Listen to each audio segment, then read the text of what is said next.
Xo'p, Onyx avtomobili 250 ming kilometr yurgan Rementi degan videomni hamma ko'rgan bo'lsa kerak. Hozir mana shu akamiz kelgan ekanlar. Assalomu alaykum aka, charchamayapsizmi? Xo'p, akamiz kelgan ekanlar.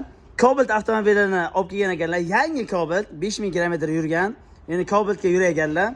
Xo'p, bu avtomobilga men Alpine Dexis 1 5 ga 30 moyini qo'yib berdim.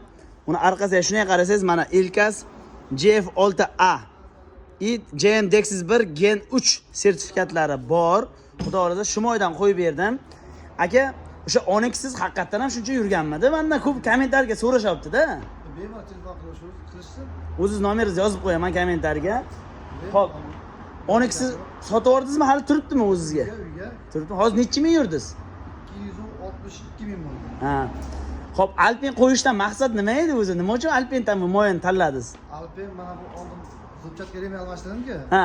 O'sha almashtirganda baribir rasxod bo'ladi-ku, karta Shunday, ochganda. shunday. Kamaygan payti keyin dalbga qildim.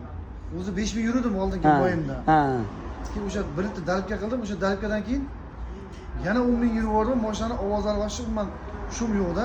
Ha. Kamaymadi, rangi ham o'zgarmadi. Ha. Shuning uchun menimcha Alpine undan ham yaxshiroq deb qo'ydim. Shuning uchun keldim aslida. Bo'ldi. Yangi Cobalt birinchi marta zamon qilaman. Bo'ldi. Xo'p, qarang. O'tgan safar o'zi ustaxonaga kelganchilar Onyxlari bilan o'sha rementini almashtirgani, rementlarni almashtirgan vaqtda moyi ozgina kamaygan edi.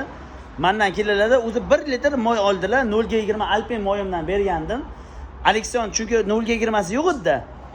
Xullas 0 ga 20 Alpine moyini 1 litr dalivga qildilarda, keyin aka endi u shopir odam chuvstva qiladi-ku o'zini mashinani. Shu 1 litr moy bilan ham mashinalari yaxshi yuradigan bo'lib qolgani uchun u Alpine brendini yaxshi ko'rib qolganlar endi. Keldilarda o'zimdan Alpine 5 ga 30 ni Cobaltlarga qo'ydirdilar.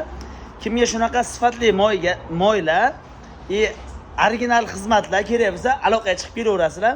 Manzilda aytib o'taman. Manzilimiz mana Lada saloni. Lada saloni. Mana bu tomondan mexanizator chorrahasidan shunday kirib kelaverishga, Citroen Jasmin shirliklaridan keyin shunday Olimpiya zamonamasasiga kelaverasizlar. Razval xizmatlarimiz ham bor, razval balansirovka xizmatlarimiz ham bor. Servisimiz mana Lada servis. Aloqaga chiqib kelaverasizlar.